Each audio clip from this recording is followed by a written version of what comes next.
Yo, yo, yo, yo, what's up, everybody? It's your boy King Bean, and welcome back. Welcome back to another show, another video, and a brand new episode. Yo, I am dropping mad videos, a whole bunch this week. Word up.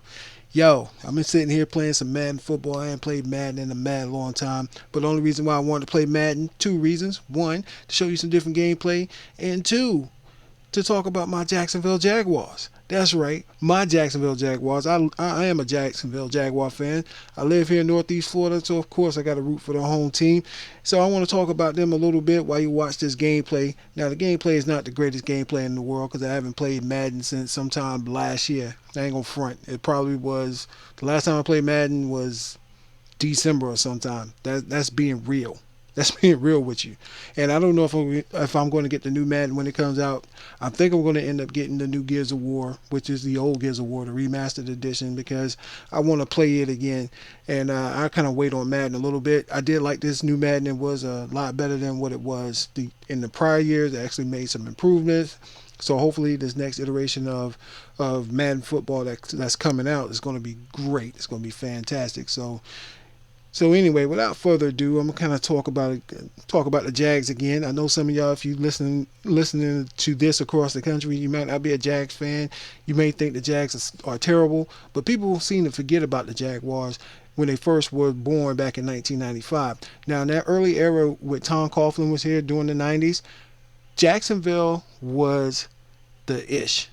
Okay, and I ain't trying to sit there and say they wasn't. A lot of people seem to forget about that because they now remember what the Jaguars are in the past couple years. But during the '90s, people forget that 1999 team was one of the best teams all year.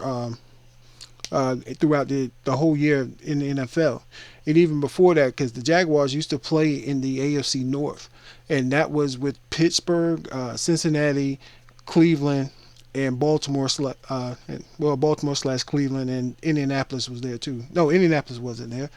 Who was there? The Houston Oilers, the Texans, they were there. But people seem to forget how good that division was. With Jerome Bettis them was playing, and how hard hitting the Jags were. People forget about that miracle run that they had in 1996 when they upset the Buffalo Bills with Bruce Smith them, and then they went into Denver and upset John Elway on his run to a Super Bowl when the Denver Broncos had the number one team that year. So then a couple of years later, we was in and out of the playoffs, and then you forget about 1999. I bring up 1999 because that was the year that the Jacksonville Jaguars went 14-3, and they lost 3 games to this team in Tennessee, and I still can't stand Tennessee. I hate the Titans. I hate the freaking Titans. I can't stand the Titans. They came in and they ruined the season, and I'm here to tell y'all right now that 1999 team would have beaten the St. Louis Rams that ended up winning. I'm telling you, that team was that good. The only team they couldn't seem to get past was this Titans team, and I still hate them. I still hate Steve McNair. May he rest in peace. Not as a person, I still just hate him because he's a Titan. Him, Eddie George, Frank Wycheck, Samari Rolle, and that guy during Jeff Fisher. He's a fantastic coach, but I still cannot stand that dude. Now, getting to the Jaguars again, everybody always clowning them about, well, you got the tarps over the stadium. Nobody comes to the game. Well, they used to actually sell out the stadium. They used to sell out that stadium. The stadium's like 70,000 seats in there. I remember being there in 1999 when they played against the San Francisco 49ers in the season opener. Me and my brother were there. And they blew the 49ers out. And that place was rocking. You couldn't hear anything in that stadium. It was the whole seats and everything was vibrating. They used to sell out all the time out there in Jacksonville. But the thing is that nobody's not going to pay good money for a bad product. Who's going to do that? If you're going to pay good money for a bad product, then shame on you. I'm not blindly supporting teams, which is funny now since they got the upgrade, and thank God for Mr. Shad Khan being here. Shad Khan is, I'm telling you, he's making moves in Duval County that's going to improve the lifestyle of the Jacksonville people. I'm telling you. And if he gets this shipyards things done, oh my God, it's going to be phenomenal. Jacksonville is going to be the real bold new city of the South. I'm telling you, it's gonna be like San Francisco. I'm telling you. I told my little cousin this. I said might be 20, 20 years down the road, but it's going to be the new San Francisco. It's going to be the destination place where people want to come and work and live and raise their children. I'm telling you, Jacksonville economy is on the verge of exploding. You don't believe me? I'm telling you, trust me, trust what I'm saying, especially under the direction of Mr. Khan as being a businessman and bringing jobs and bringing new jobs and new corporations coming into the city. It's going to really grow this city really big. I really do believe that. Now, getting to the sports side of things with the Jaguars. Now, the Jaguars did not have a great season last year. They finished 3-13. They started off, I mean, of course, with a 3-13 record, you know they were pitiful. So there's no secret behind all of that. You know what I mean? Yeah, they were terrible. They were horrible. But in the beginning of the season, if you remember, the offense was pretty decent, but they couldn't put points on the board, but the defense was terrible. Then it kind of flip-flopped. The defense got better towards the end of the season, and the offense was just horrible. So hopefully, with another year on his belt with Blake Bortles there, the Jaguars will be a much better team, a much more improved team, and I think they're going to do a whole lot better. Now, we did lose Justin Blackmon. And Justin Blackmon, I think he's not going to play anymore. I think he's done because he only has one more strike anyway in the NFL, and he's out. And it's sad because he was a talented, very talented receiver. And I think this guy, he could have been, I don't want to say Hall of Fame worthy, but he could have been a top flight wide receiver. But, you know, everybody has demons, and some of them you can't overcome some of those demons. And it sucks. It really does suck for him. It sucks for being a Jags fan. But, you know, being a man, you got to make your own decisions. You got to make your own way in life. So if it's not for him, I'd rather for him to get out and get his life straight than to sit in there and make millions of dollars. I know that sounds really dumb for me just to say that, but you can make millions of dollars but destroy your life. And we've already went through that. We saw that with Jimmy Smith. And Jimmy Smith was one of the most beloved wide receivers for the Jacksonville Jaguars. A whole bunch of team records. This guy was fantastic. He was phenomenal. Him and Keenan McCardell, those two there were called Thunder and Lightning under Tom Coughlin with Mark Brunell at the quarterback, Fred Taylor at running back, and you know that and another guy that was underrated for the Jags. Just as a side note, was Tony Brackens. Tony Brackens, man, he got a knee fracture early on in the 90s, late on in the 90s, and it shortened his career. But this guy, if he'd have got hurt like now, they could have fixed the micro knee fracture, but back then they didn't have the technology for it. So anyway, that kind of sucks. But like I said, you know, the Jags, I'm telling you, the Jags are coming up this year. They finished 3-12, well, 3-13. I'm predicting for them this year, the Jaguars go 10-6. Mark my words. The Jaguars were going to go 10-6. They're going to challenge the Colts for supremacy of the AFC South. And I'm going to tell you why. Because the Jaguars have made some real key free agency pickups. And also what they draft. They drafted very well. Forget the guy who got hurt that they drafted from Florida, number 30. I think it's 34, but he's out for the season. Dante Fowler, that's his name. Fowler's out for the season, which kind of is going to set him back a little bit. But Derek Marks, he's coming back off an injury, which I think is going to be great. And also got to understand that they picked up some, like I said, some key free agents. Some people like, you know, Julius Thomas at tight end. You know him well. He played with the Denver Broncos. He played up there, you know, with Peyton Manning. He's a fantastic tight end that's going to be a replacement for Mercedes Lewis. Also, you got Jared Ordick. He's a defensive end, kind of sneaky. Dave Caldwell picked him up. You know, I think this guy's going to be a real good defensive end. Got another defensive tackle by Jeremy Parnell. He's going to be great. Devin House, I never heard of him, but hopefully he'll be somebody that can come in. If he can't even make the start at corner, he can come in and be a nickel, you know. But those are some of the key guys that they picked up. You know, the draft was pretty decent. The guy, the running back from Alabama, T.J. Yeldon, that's going to be great. Him, Denard Robinson, and Tony Gerhardt in the backfield. You know, we still got Cecil Shorts, got Alan Hearn, who's going to have to step it up now. He's made some big plays. He was one of those guys where he was feast or famine. So he either made a big play or he didn't make a play. But I think this kid, that young man's going to be good. We've got a good young receiving core, and also Marquise Lee. That's another good young talented receiver. Now the offensive line's got to shore up. They got to block for Blake Bortles. Got to give Blake some time to throw. And I think after that tough year that Blake had, we're going to see what he's going to do. Is he going to sink or swim? And I think this guy is going to swim. I think he's going to become a much better quarterback, because I think this kid is a good young quarterback. People kind of slept on him. They didn't think that the Jags should have drafted him. They think they should have go for the big names. If you listen to Stephen A. Smith and those guys there, they're on First Take, they'll tell you stuff like that. They like to go for the glitz and the glamour. You need football players. That's what you need on the team.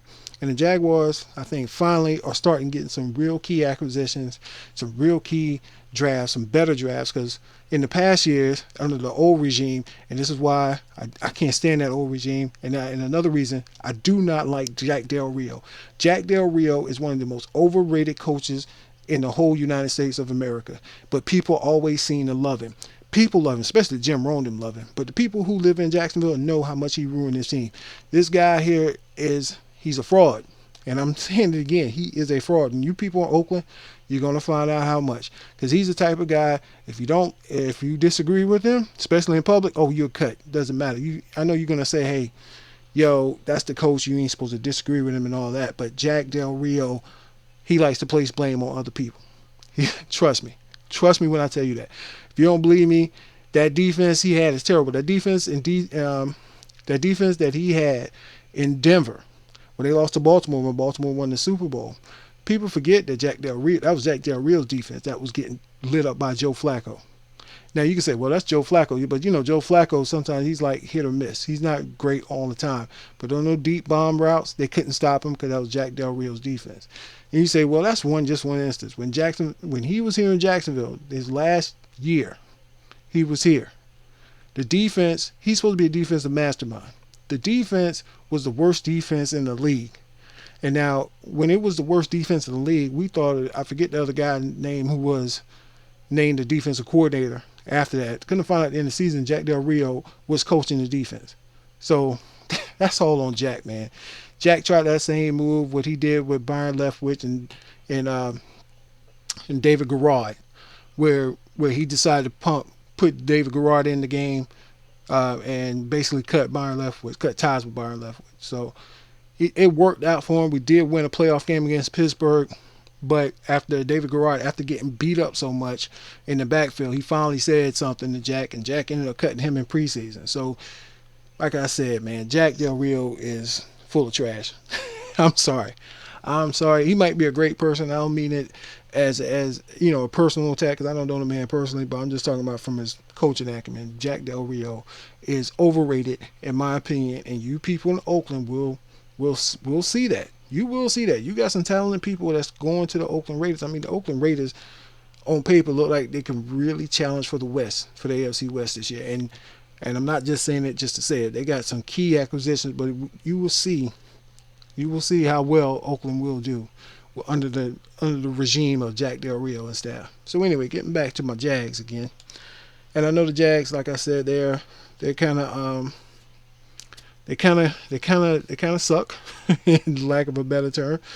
But this year is going to be a brand new year. I know everybody feels the same. Like, you get in the preseason and everybody's like, yay, football's back. You know what I'm saying? I'm not the biggest football fan in the world. I love football and I do know football. By me saying not being the biggest football fan in the world does not mean I don't know football. I watch football every year, all the time. I'm a huge Miami Hurricane fan, and I love the Jaguars because that's my hometown team. I grew up being a Chicago Bear fan back when Walter Payton was playing. That was back in the 80s, so I'm kind of dating myself to let you know I've seen that man play. So, anyway, like I was saying, Jags going to do well this year. They're going to be improved. They're going to be the surprise team of the year. And I'm telling you that this regime that we have here in Jacksonville, everything's feel good. Everything's feel good. Oh, I just want to say this real quick. If you guys have never been down to the stadium down there in Jacksonville, if you ever come to Jacksonville to visit, if you're from around the country, you got to come to the stadium. I'm telling you, I was in the stadium last year for a couple of games, and those huge big screen TVs on either end, EA Sports does not do this justice. When you see those screens, you have never seen screens that big with that clear. That's like 4K TV, might be 15K TV, and that's no exaggeration, man. I'm telling you, I'm dead serious. You got to come and see it. And also the swimming pools. It's pretty cool. You see the girls in the bikinis up there, saying they're getting off or whatever. But the atmosphere is becoming better. The whole place, we're all excited for football. Everybody's here excited for football. So can't wait to get this season underway. I can't wait to see the Jags get out there and prove the whole nation wrong. Prove everybody in the nation wrong. So I'm telling you, you Tennessee Titan fans, you suck. I'm telling you right now, you Indianapolis Colts fans, we coming for you. We are coming for the AFC title. We're coming for you. We are coming for you. Understand that. We are coming for you. That's those, and what's that team over there in Houston? See, I even forgot all about them. I forgot about the Houston Texans. Because I'm telling you, they're going to fall off so far. It's sad because J.J. Watt is a talented player. He's so talented. Guy's just phenomenal. He's one of the best players in the world. Just like my man Rob Gronkowski, those guys like that. But they ain't got nothing for the Jags. It's only a two-team race in the AFC South. And we ain't concerned with the Titans. We ain't concerned with the Texans. Only team we concerned with is the Indianapolis Colts. You know why? Because that god darn Andrew Luck is a phenomenal quarterback. He's one of the best quarterbacks I've ever seen. Young guy. He's going to be great. Future Hall of Famer. I'm telling you, this is what we have to deal with for the next 12 to 15 years. Thanks again, Jack Del Rio. We wouldn't have to deal with that crap if you would have lost those games. But hey, that's Jack Del Rio for you. So anyway, thanks for watching, guys. I really appreciate it. It's your boy King Bean, and I'll holler at you dudes later. You know what I'm about to say. One love. Peace.